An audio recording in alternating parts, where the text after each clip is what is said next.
श्री गणेशाय नमः। श्री हरि ब्रह्मांड पुराण अध्याय 35वां। मृग और मृगी की कथा। परशुराम का अगस्त्याश्रम में जाना।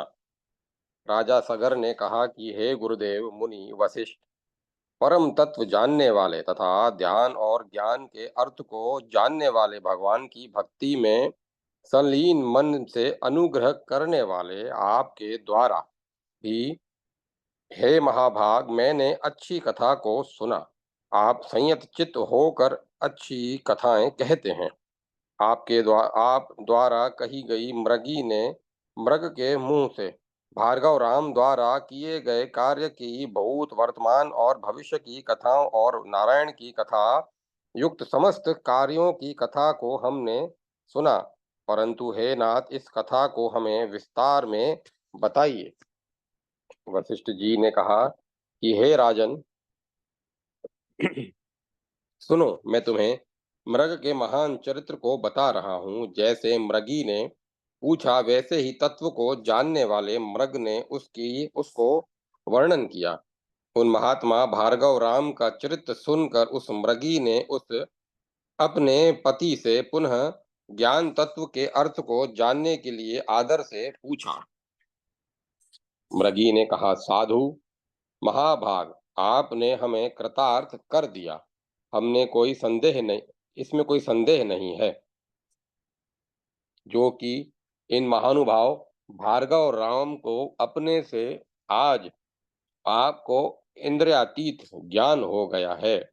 अतः श्रीमान, आप मुझे इसका कारण बताइए कि इनको देखकर ही आपको यह इंद्रियातीत ज्ञान क्यों हुआ, तथा यह भी बताइए कि किस कर्म के द्वारा हम दोनों को यह त्रियक पशु योनि प्राप्त हुई है। तब प्रिया के इस प्रकार के वाक्य को सुनकर मृग स्वयं मृगी और अपने चरित्र को वर्णन करने लगा।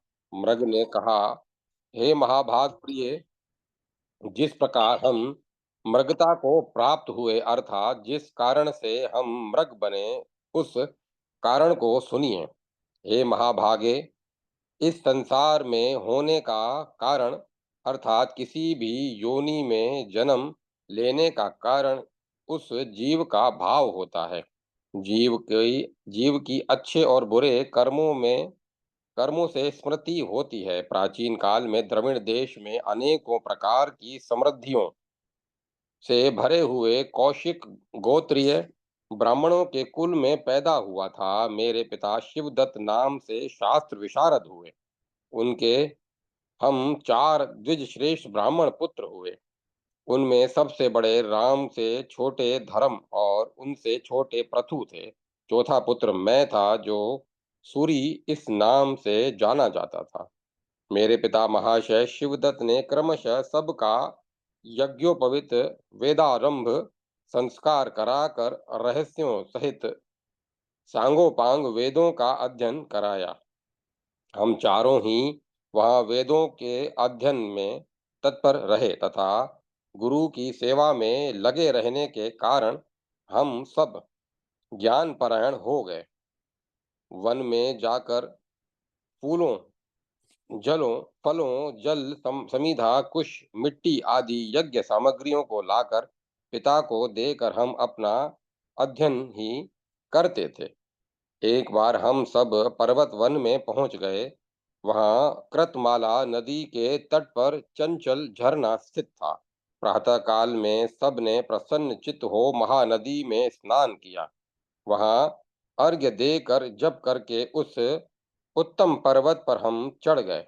वह पर्वत अनेकों प्रकार के वृक्षों से भरा हुआ था, जैसे कि शाल, तमाल, प्रियक, कटहल, कचनार, सरल, अर्जुन, कटकी, पुंग, खजूर, नारियल, जामुन, आम तथा अन्य स्निग्ध, छायादार, परोपकार करने वाले वृक्षों से घिरा हुआ था।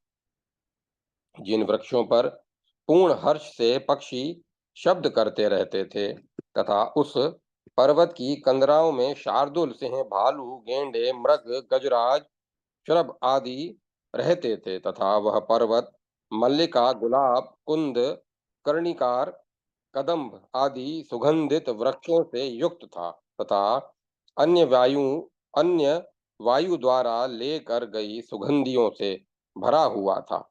अनेकों प्रकार की मणियों से युक्त नीले, पीले, श्वेत और लाल रंग की चोटियों से आकाश को चित्रित कर देने के लिए उत्सुक बन रहा था। अत्यंत ऊंचाई से गिरने अत्यंत ऊंचाई से गिरने से ध्वनि करते हुए झरनों और कंदराओं में सिंह आदि जंगली जानवरों और पक्षियों बोलियों से गर्जना करते हुए के समान लग रहा था। वहां पर अत्यंत कौतूहल से प्रसन्न होकर इधर उधर देखते हुए हम और भाई सब एक दूसरे से नहीं मिल सके तथा सब एक दूसरे से अलग हो गए। हे प्रिय, इस बीच में एक प्यासी मृगी वहां पर आ गई। वह झरने से जल पीना चाहती थी। वह जल पी रही थी कि एक अति भयंकर शार्दूल वहां आया और उसने भय से कांपती हुई मृगी को पकड़ लिया। मैं उस पकड़ को देखकर भय से भागने लगा। तब बहुत ऊंचाई से गिरने के कारण मैं मृगी को याद करता हुआ मर गया। वह जो मृगी मरी, वह तो मृगी हो गई और मृगी का अनुस्मरण करते हुए मैं मृग हो गया। अतः भद्रे, अब मैं नहीं जानता हूँ कि मेरे अग्रज भ्राता सब कहाँ गए। यह मुझे अपना और तुम्हारा चरित्र स्मरण हुआ है। यह भूत है, अब भविष्य की बात कहता हूँ। भद्रे, तुम सुनो। यह पीठ पर तीरों को बांधे हुए राम के भय से दूर स्थित बाघ है, व्याध है। वह वह भी सिंह द्वारा खा लिया जाएगा। प्राणों को त्यागने पर वह व्याध के व्याध भी विधान से स्वर्गलोक को चला जाएगा। हम दोनों ने इस पुष्कर सर के मध्य आकर जल पी लिया तथा हमने साक्षात विष्णु के रूप को धारण करने वाले भार्गव परशुराम को देख लिया। अतः उस दर्शन से हमारे अनेक जन्मों से उत्पन्न पापों का नाश हो गया। महर्षि अगस्त्य का दर्शन प्राप्त कर गति प्रदान करने वाले स्तोत्र को सुनकर हम दोनों भी शुभ लोकों को चले जाएंगे, जिसमें जाकर कोई शोक नहीं होता। ऐसा कहकर प्रिया के लिए प्रिय दिखाई देने वाला प्रसन्न आत्मा परशुराम में मन लगाता हुआ उनको देखने में आतुर वह मृग आराम करने लगा, चुप हो गया। परंतु वहां उन दोनों की बातों को परशुराम शिष्य के साथ सुनकर आश्चर्यचकित हो गए तथा हे राजेंद्र, उन्होंने उस मृग के मुख से जो अगस्त्य आश्रम में जाने की बात सुनी थी, तदनुसार परशुराम ने अगस्त आश्रम जाने की बुद्धि बनाई। फिर उसके बाद परशुराम अकृत वर्ण के साथ स्नान और नित्य क्रिया करके हर्षित होते हुए अगस्त आश्रम की ओर चल दिए। तब मार्ग में जाते हुए सिंह के प्रहार से विस्मित महात्मा परशुराम ने व्याध को मरा हुआ देखा तो उन्हें आश्चर्य हो गया। कुछ आधे योजन चलकर छोटे पुष्कर के पास जाकर वहां स्नान करके उन्होंने अत्यंत आनंद से युक्त होकर सायंकाल की संध्या संपन्न की। तब मृग के द्वारा कहे गए अपने हित के कथन को विचार कर रहे थे, तब तक उनके पीछे आते हुए मृगी भी वहां आ गए। तब वहां पुष्कर में जल पीकर तथा जल में अपने शरीर का भी सिंचन कर भार्गव राम के देखते देखते वे अगस्त्य आश्रम के सामने पहुंच गए। राम भी संध्या से निवृत्त होकर अगस्त्य आश्रम की ओर चले गए। वहां विपत्तिग्रस्त पुष्कर को देखते हुए महामना विष्णु के पद नागों के कुंड पर, जहाँ की सप्तऋषि स्थित हैं, वहां जाकर तथा पवित्र जल का स्पर्श कर अगस्त्य आश्रम को गए। वशिष्ठ ने कहा कि हे राजन, वह आश्रम ऐसा था कि जहाँ बृहस्पति सरस्वती अग्निहोत्र के 3 कुंड को भरने के लिए आई थी। उसके शुभ तट पर अनेकों मुनियों से सेवित महद आश्चर्य पैदा करने वाला शुभ और पुण्य अगस्त्य का आश्रम देखा।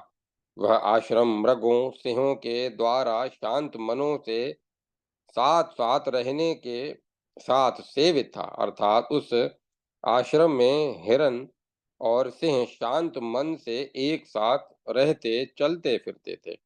वह आश्रम कुटर, अर्जुन, पारिभद्र, धव, इंगुद, खदिर, असन, खजूर और बेर के वृक्षों से घिरा हुआ था। वहां पर अकृत वर्ण के साथ परशुराम ने प्रवेश करके शांत मन वाले निरंतर ब्रह्म का ध्यान करते हुए अगस्त्य मुनि को बैठा हुआ देखा। तब उन्होंने अपना नाम और पता बताते हुए उन मुनि को प्रणाम किया। राम ने कहा कि मैं मार्ग में बनी हुई कासों की कुटिया में रहने वाला जमदग्नि का पुत्र राम हूँ। यहाँ मैं आपके दर्शन करने आया हूँ, अतः हे लोक भावन, मैं आपको आपके चरणों में नतमस्तक हो नमस्ते करता हूँ। अतः मेरे अभिवादन को जानिए। तब परशुराम ने जब परशुराम ने ऐसा कहा, तब धीरे से अपनी आंखें खोलकर और परशुराम को देखकर अगस्त्य मुनि ने कहा कि तुम्हारा स्वागत है।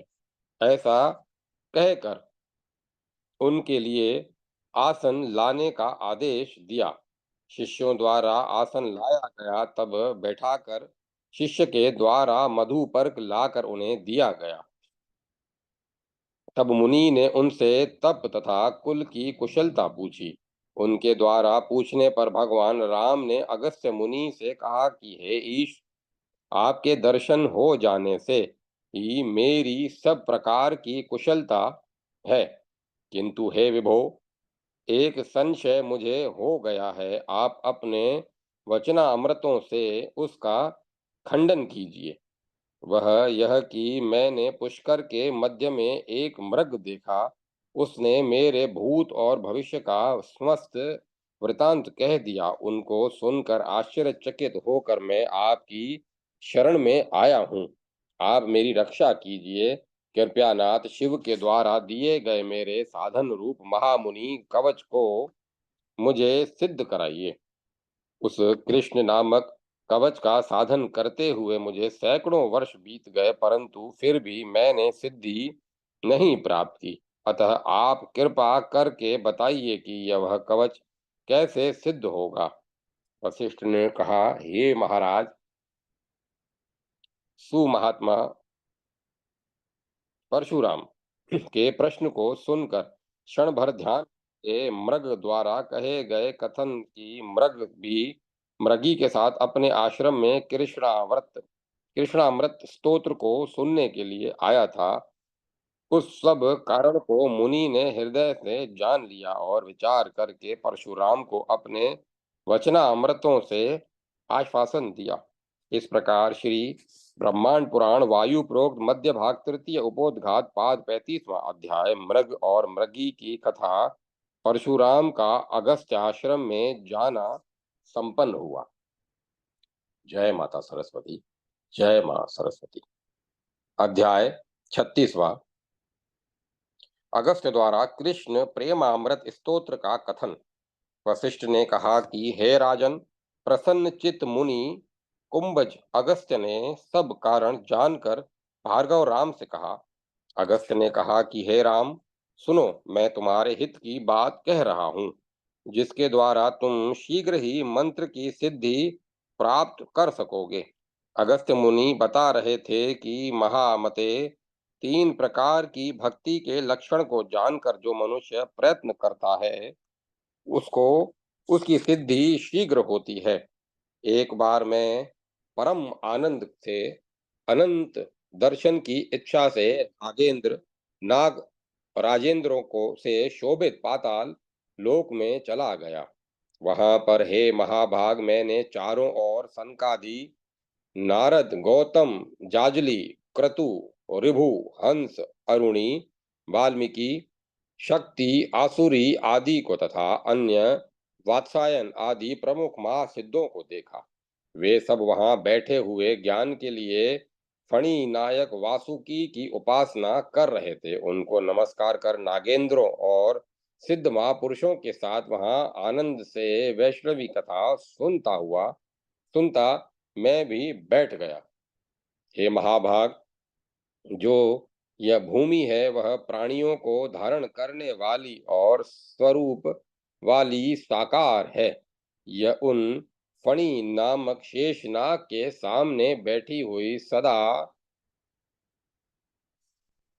उन सदा उन सब कथाओं को सुनती रहती है। वह भूमि उन पृथ्वी को धारण करने वाले शेषनाग से पूछती है।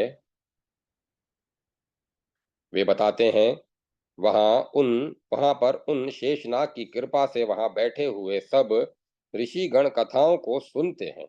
मैंने वही पुत्र शुभ कृष्ण प्रेम मृत को सुना था।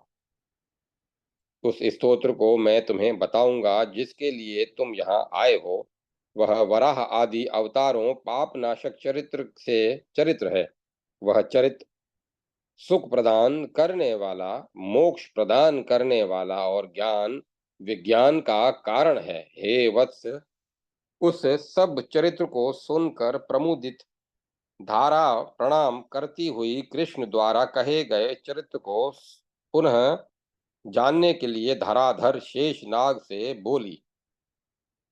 धरणी ने कहा, हे नंदगांव धरणी ने कहा कि नंदगांव और ब्रज में रहने वाले पुरुषों का जन्म अलंकृत है। अनेकों लीला रूपी शरीर को धारण करने वाले उन देव कृष्ण के उनकी जय और उपाधि के आधार पर रखे हुए अनेकों नाम हैं। उन नामों में जो मुख्य नाम है उनको मैं शीघ्र सुनना चाहता हूँ। इसीलिए वे वासुकी शेषनाग वहाँ वासुदेव के उन नामों को बताइए, क्योंकि उसे उससे इससे बढ़कर पुण्य तीनों लोकों में नहीं है। शेषनाग ने कहा, हे वरारोहे वसुंधरे, वासुदेव के नामों का कीर्तन लोगों के लिए मुक्ति प्रदान करने वाला है। यह नामों का कीर्तन सब प्रकार का मंगल करने वाला है, सबसे ऊंचा है तथा अणिमा आदि सिद्धियों को प्रदान करने वाला है तथा करोड़ों महापातकों को नष्ट करने वाला तथा सब तीर्थों के फल को प्रदान करने वाला है। वह समस्त जप और यज्ञों के फल को देने वाला और पाप को नाश करने वाला है। हे पृथ्वी देवी, सुनो, मैं तुम्हें उनके 108 नामों को बताऊंगा। पुण्यों के 1000 नामों को 3 बार जपने पर जो फल होता है वह कृष्ण का एक नाम के बराबर में फल प्रदान करता है। इसीलिए हे प्रिय धरणी, इसीलिए यह पुण्यतर स्तोत्र पाप को नष्ट करने वाला है। अतः हे प्रिय, इस 108 नामों का ऋषि मंत्रों का रचयिता मैं शेषनाग ही हूँ। इस स्तोत्र का छंद अनुष्टुप है। देवता तो श्री कृष्ण प्रियावह ही है। ये 108 नाम इस प्रकार है। श्री कृष्ण, कमलनाथ, वासुदेव, सनातन, वसुदेवतामज, पुण्य, लीला मानुष विग्रह, श्री वत्स कौस्तुभधर, यशोदा वत्सल, हरि, चतुर्भुज, चक्र सिंह, दाशुंख, धुतार युद्ध, चारों हाथ में चक्र तलवार गदा और शंख धारण करने वाले, देवकी नंदन, श्रीश, नंद गोप प्रियात्मज, यमुना वेग संहारी, यमुना के वेग को रोक देने वाले, बलभद्र प्रियानुज, बलदेव के छोटे भाई, पूतना जीवित हर, पूतना के प्राण लेने वाले, शकटासुर भंजन, शकटासुर को मारने वाले, नंद वज्र जनान नंदी, सचिदानंद विग्रह, नवनीत विलापतांग, मक्खन से लपेटे मुख वाले, लिपटे मुख वाले, नवनीत नट, नवनीत लवाहारी, मुचकुंद प्रसाद कृत, षोड़श स्त्री स्नेह, 16,000 स्त्रियों के स्वामी, त्रिभंगी, मधुराकृति, शुक वाग मृतांद बिंदु, गोविंदो, गोविंदापति, वत्सल, वत्स पालन संचारी, धेनु का सुर मर्दन, धेनु का सुर को मारने वाले, तृणीकृत भंजन, तृणव्रत भंजन, यमुलार्जन भंजन, उताल ताल भेता, उताल ताल का भेदन करने वाले, श्यामला कृति, गोप गोपीश्वर, योगी, सूर्यकोटि समप्रभ, करोड़ों सूर्यों की कांति वाले, इलापति, परम ज्योति, यादवेंद्र, यदुदुह, वनमाली, पितवासा, पित्त वस्त्रधारी, पारिजात पवारक, गोवर्धना लोचधो तरा, गोवर्धन पर्वत को उठाने वाले, गोपाल, सर्वपालक, अज,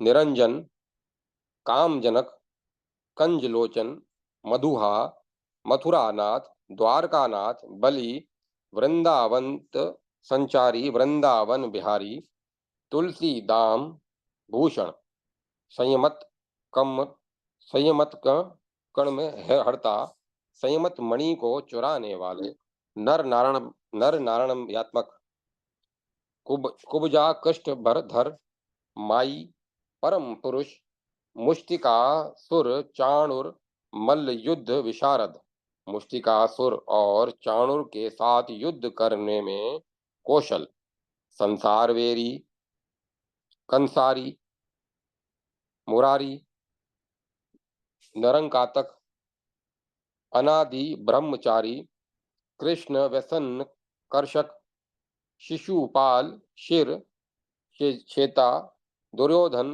कुलांत कृत, दुर्योधन के कुल का अंत करने वाले, विदुरा क्रूर वरद, विश्वरूप प्रदर्शक, सत्य वाक्य, सत्य संकल्प, सत्य भामा रोतो, जयी, सुभद्रा पूर्वज, विष्णु,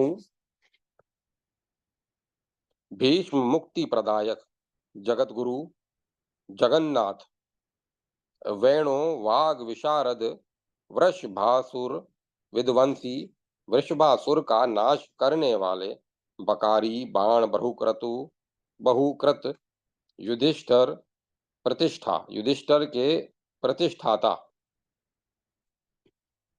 बहिर्ब्रह्म वंतसक, पार्थ सारथी, अव्यक्त, गीता अमृत महोदती, काली, कालिय फणी माणिक्य रंजित, काली के कालिय नाग के फण रूपी माणिक्य से सुशोभित, श्री पंदाभुज, दामोदर, यज्ञ भोक्ता, दानवेंद्र, द्रिवनाशन, नारायण, परम ब्रह्म, पनग पनगाशन वाहन, जल क्रीड़ा समासक्त, गोपी वस्त्र प्रवा गोपी वस्त्रापहारक, गोपियों के वस्त्र को चुराने वाला, पुण्य श्लोक तीर्थपाद, वेद वेह वेद वेद, दयानिधि, सर्व तीर्थात्मक, सर्वग्रह रूपी, परात्पर।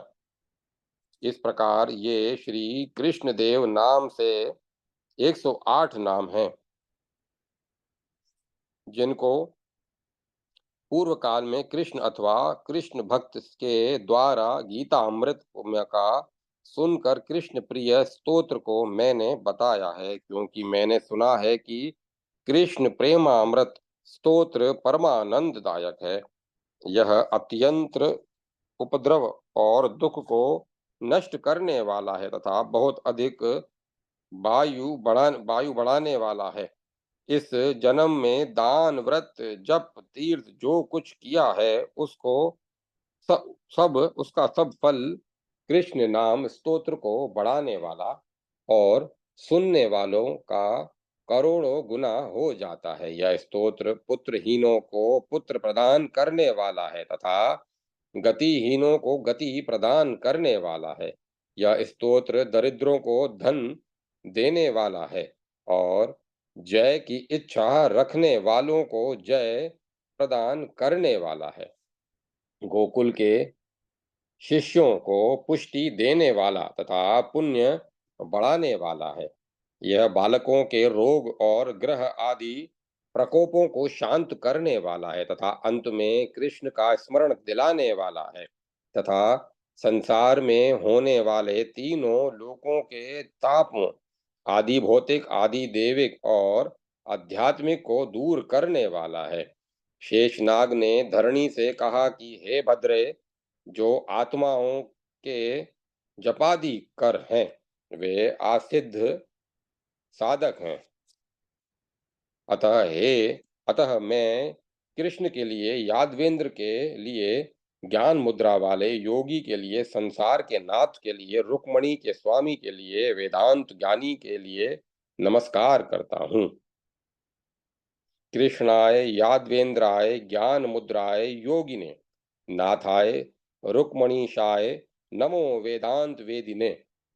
यह मंत्र है। इस मंत्र को हे महादेवी यदि रात दिन जप करे तो वह व्यक्ति सब ग्रहों के अनुग्रह का अधिकारी होगा और सबका प्रिय होगा तथा फिर वह पुत्र और पौत्रों से घिरा हुआ होकर सब सिद्धियों और समृद्धियों वाला हो जाएगा तथा वह सब भोगों का सेवन कर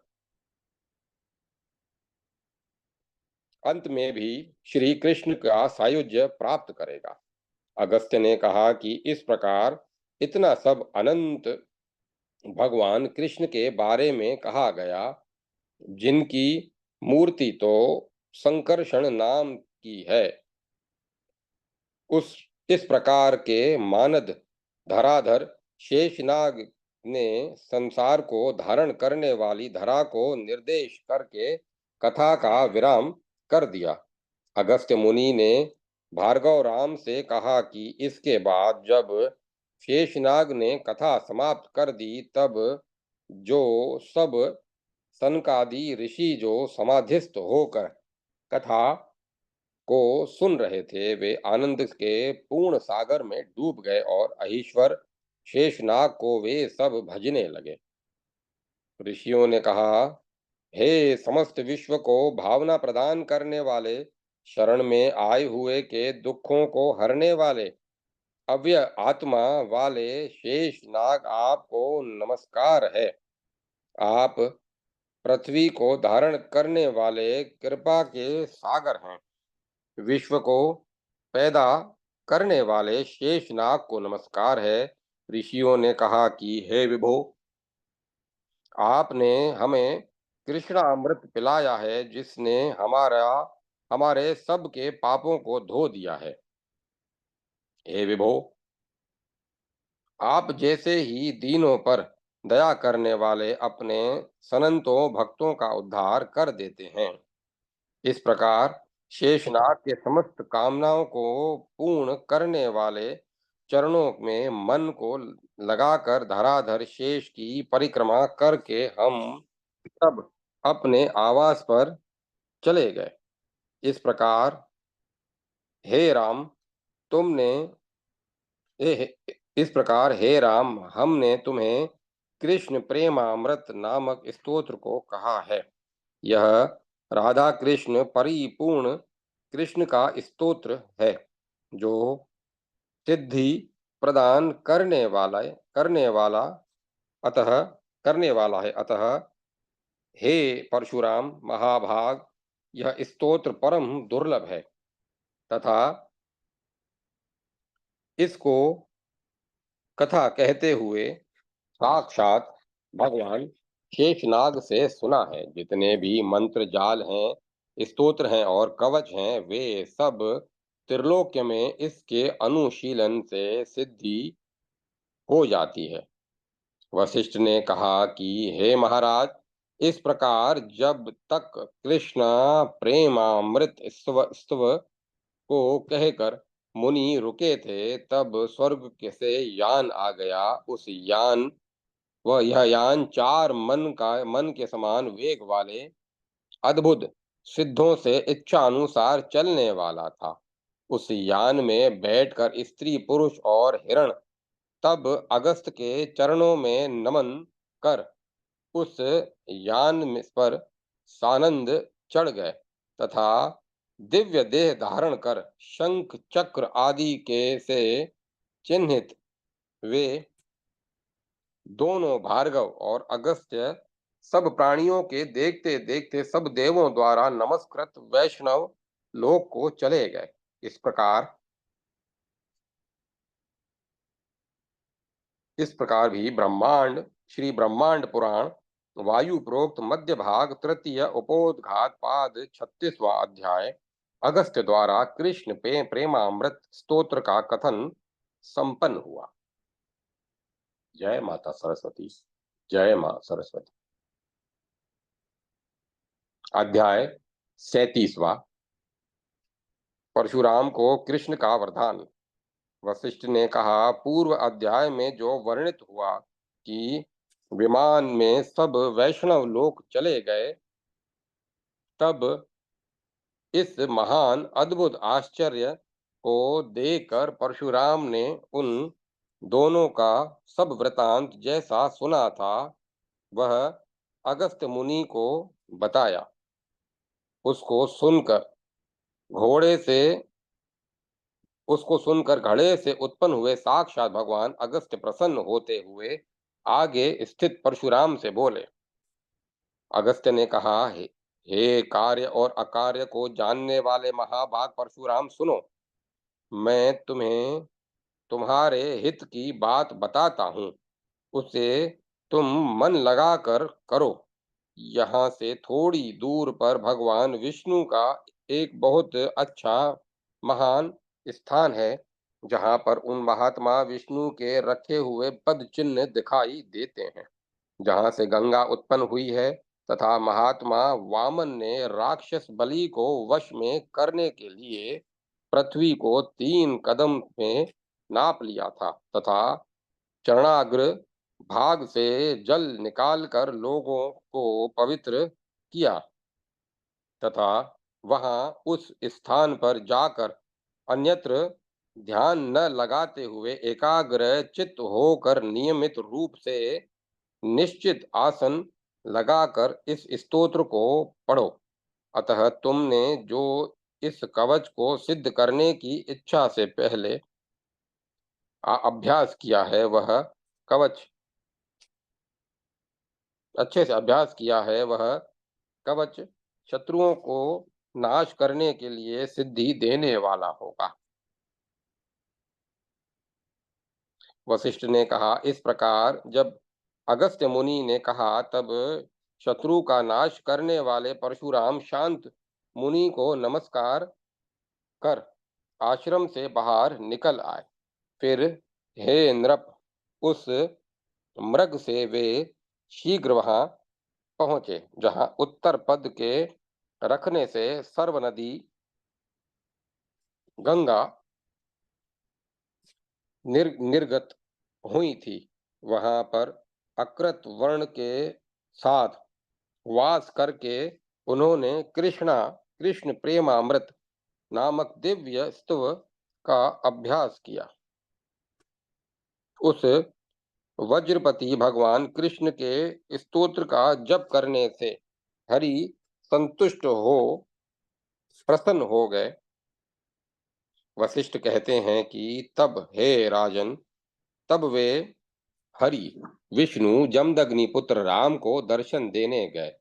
उस समय चतुर्व्यूह के अधिपति साक्षात कमल लोचन भगवान कृष्ण स्वर्ण वर्ण के मुकुट और कानों में कुंडलों से सुशोभित हो रहे थे। उनका वक्ष स्थल कौस्तुभ मणि से उद्भासित पीले वस्त्र मेघ के समान थे। साक्षात मोहन रूप धारण करने वाले वे मुरली बजाने में तत्पर थे। उनको देखकर अचानक उठकर परशुराम आनंदित हो गए तथा भूमि पर दंडवत करते हुए उन्होंने विभु कृष्ण को प्रसन्न कर लिया। परशुराम ने कहा कि शरीर के कारण शरणागत का पालन करने वाले, देवों के दुख को दूर करने वाले, ब्रह्मा विष्णु इंद्र के मुख से स्तुति किए जाने वाले नित्य परमेश्वर आपको मैं नमस्कार करता हूँ। जिन परमेश्वर को वेद पुराण आदि ग्रंथ अनेकों प्रकारों से वर्णन करते हैं, फिर भी वे कैसे हैं यह निर्णय करने में समर्थ नहीं है।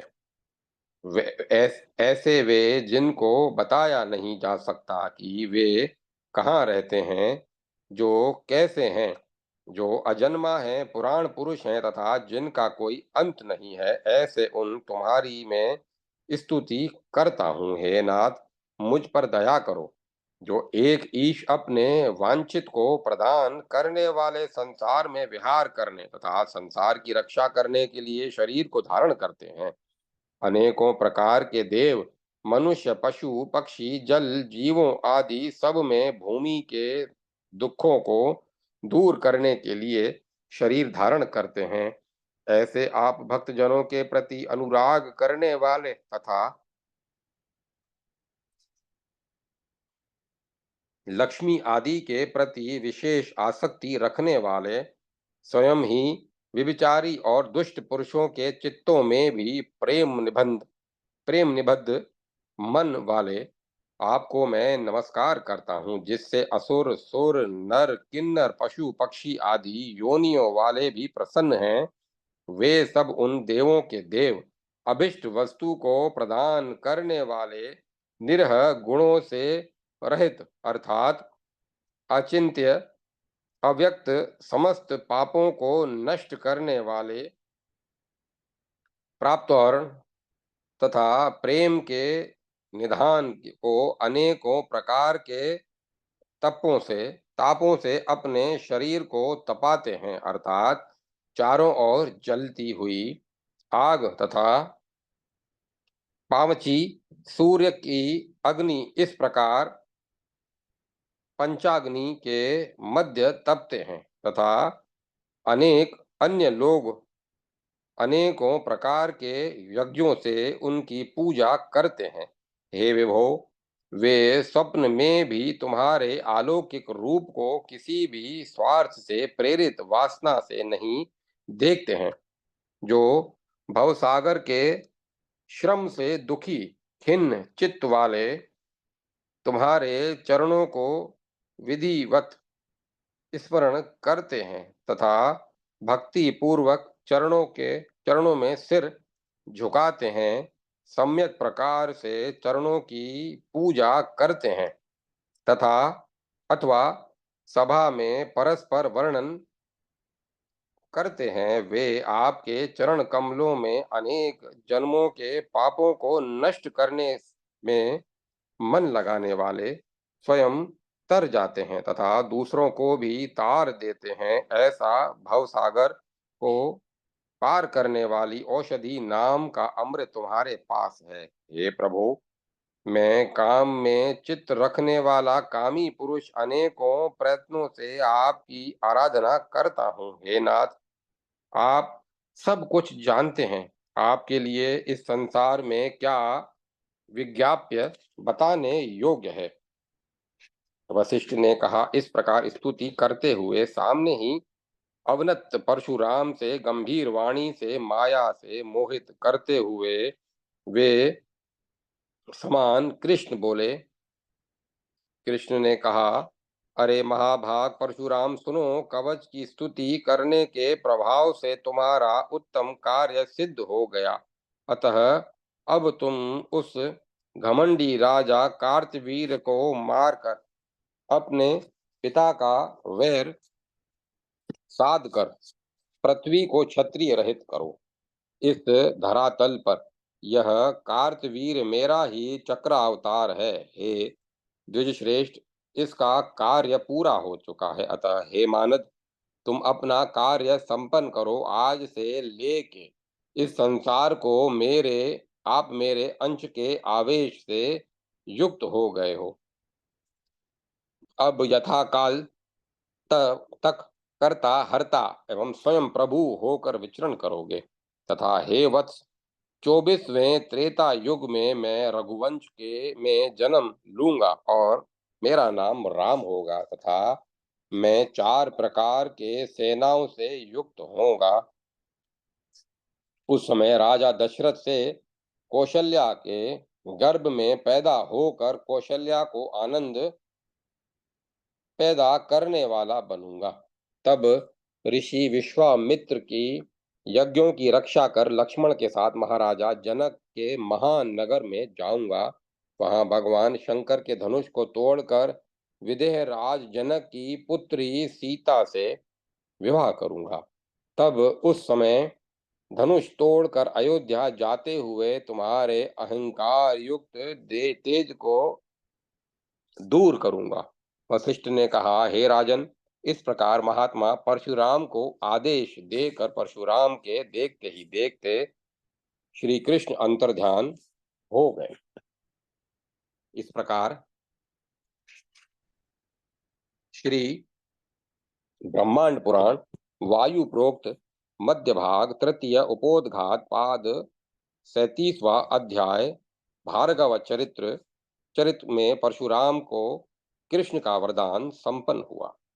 जय माता सरस्वती। जय मां सरस्वती। अध्याय 38वां।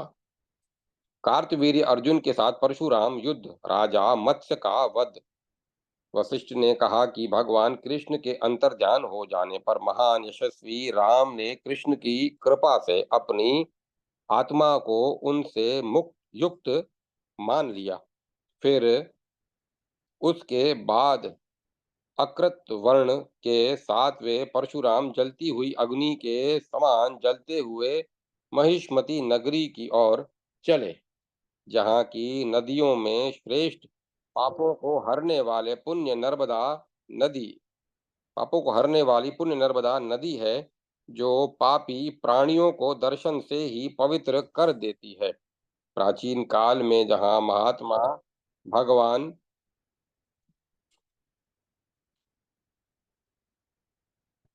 शंकर ने त्रिपुरासुर का वध करने के लिए प्रयत्न किया था, वहां देवताओं के स्वरूप वाले मनुष्यों के पुण्य का क्या वर्णन किया जाए। हे राजन, उस नर्मदा नदी को देखकर सुप्रसन्न शत्रु साधन में तत्पर भार्गव कुल नंदन परशुराम ने नमस्कार किया। उन्होंने कहा कि हे भगवान शंकर के शरीर से उत्पन्न नर्मदे, तुमको मेरा नमस्कार है। हे शोभने, शीघ्र मेरे शत्रुओं का नाश करो तथा मुझे वर देने वाली बनो। इस प्रकार पाप नाशिनी नर्मदा को नमस्कार कर कार्तवीर्य अर्जुन के पास दूत को भेजा तथा दूत से कहा कि हे निष्पाप दूतराज, तुम्हें वह कहना है जो मैं कह रहा हूँ। और कहा कि हे दूत, तुम्हें संदेह नहीं करना है, क्योंकि दूत कहीं भी वध्य नहीं होता है। अतः तुम्हें निडर होकर कहना है कि जिस बल का आश्रय लेकर आपने हे नृप जमदग्नि मुनि का तिरस्कार किया था, अतः हे मूर्ख, उनका पुत्र युद्ध करने आ गया है। हे मंद आत्मा वाले कार्तवीर, या शीघ्र निकलो और परशुराम से युद्ध करो। भार्गव, परशुराम तुमको मारकर शीघ्र दूसरे लोक को चले जाएगा। इस प्रकार उस राजा से कहकर फिर उस राजा का वचन सुनकर शीघ्र मेरे पास आओ। अतः हे भद्रे, तुम्हें विलंब नहीं करना है। परशुराम के द्वारा इस प्रकार कहा गया।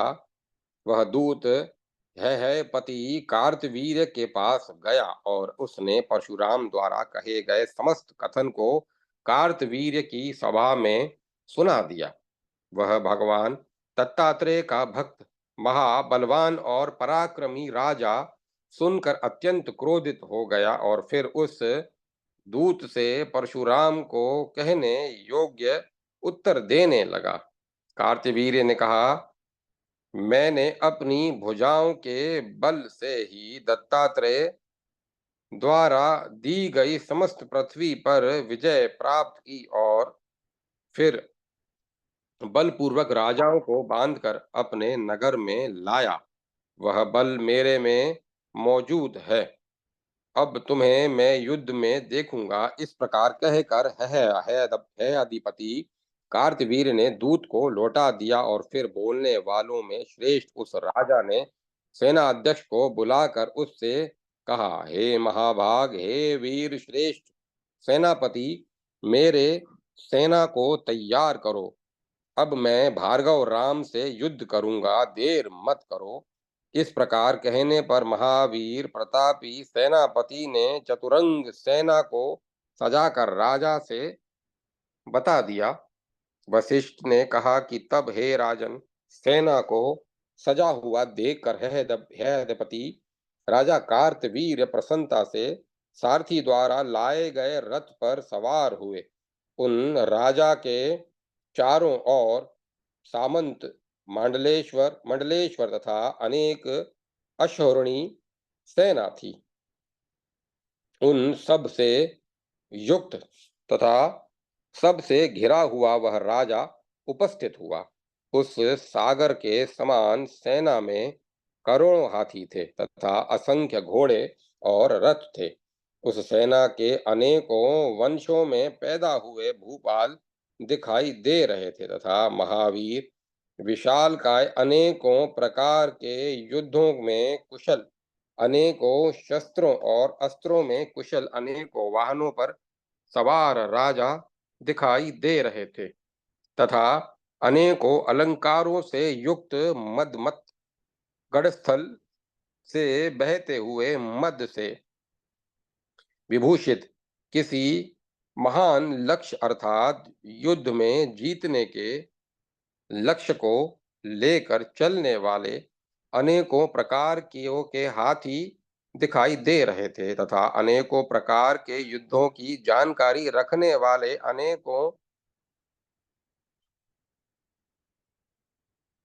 अनेकों जातियों में से उत्पन्न पवन की गति वाले घोड़े दिखाई दे रहे थे। हे राजन, वहां अच्छी तरह शिक्षित सारथियों द्वारा कुदाते हुए बड़े बड़े तेज और दौड़ने वाले घोड़ों से युक्त रथ दिखाई दे रहे थे तथा हे राजन, चक्र और निर्घोष युक्त बरसाती मेघों के समान तलवार और चर्म की ढाल युक्त पैदल सेना दिखाई दे रही थी तथा जब कार्तवीर्य अर्जुन की सेना चली तब मैं पहले मैं पहले इस प्रकार अहमपुरिका से युक्त सब सेना दिखाई दे रही थी, अर्थात सैनिकों में यह होड़ मची हुई थी कि पहले पहले मैं जाऊं और युद्ध करूं।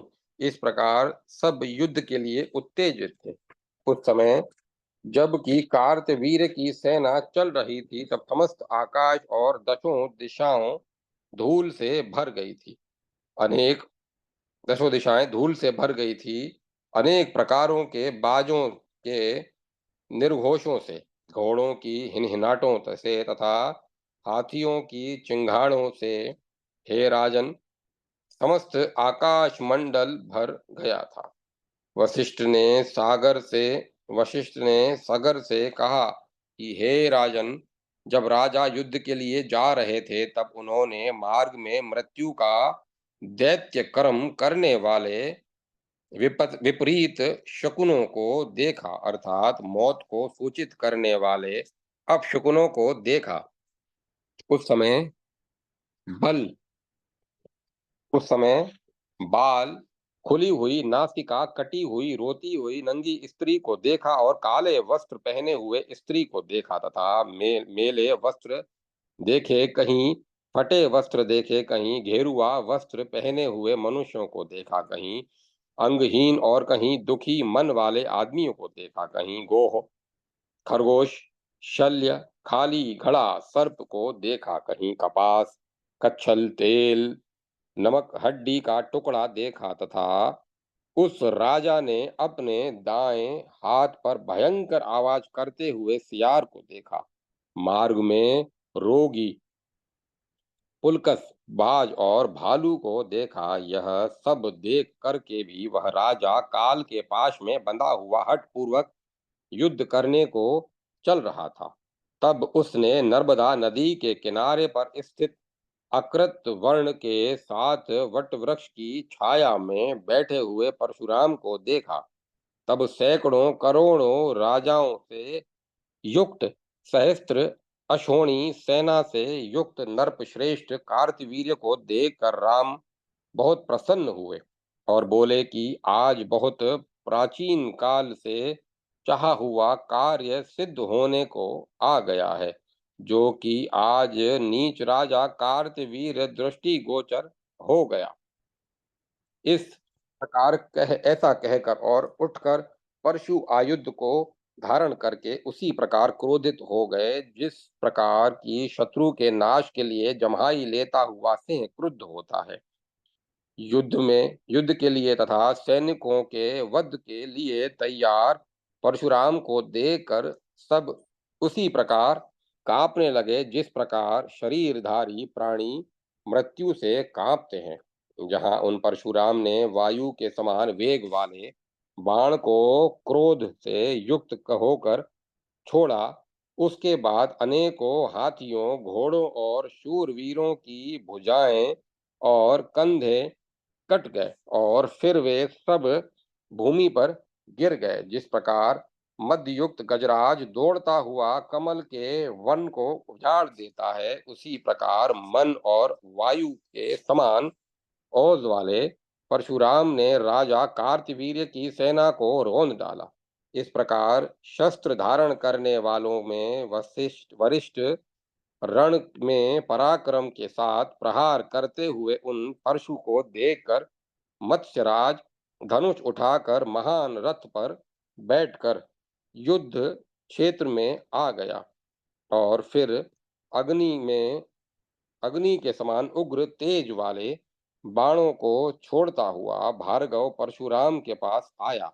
उसको आया हुआ देखकर क्रोध से युक्त महात्मा परशुराम ने महान उग्र धनुष को ग्रहण करके अग्नि बाण के प्रभाव से को नष्ट करने वाले मंगल बाण वर्षा करने वाले वाव्य अस्त्र को धारण किया और जब अग्नि बाण के प्रभाव को वाव्य अस्त्र ने शांत कर दिया, तब उस अति बलवान और विचारशील राजा ने परशुराम के लिए पर्वतास्त्र का प्रयोग किया। अतः वाव्य बाण के प्रभाव को कम करने में दक्ष उस पर्वतास्त्र ने वाव्य अस्त्र के प्रभाव को रोक दिया। तब राम ने भी वाव्य से पर्वत अस्त्र के अति बल को जानकर उस मत्स्यराज को अनेकों अस्त्रों के समूहों को युद्ध में गिराते हुए विधि मंत्र युक्त नारायणास्त्र को बलपूर्वक छोड़ा। हे राजन, राजा कार्तवीर्य को मारने के लिए भार्गव परशुराम द्वारा नारायण अस्त्र के प्रयोग किए जाने पर समस्त दिशाएं बहुत अधिक तेज से जलने लगी। तब मत्स्यपति कार्तवीर्य कांपने लगा। उसके बाद राम ने उसके कांपने को देखकर चार बाणों से उसके वाहनों, रथों के घोड़ों को मार दिया।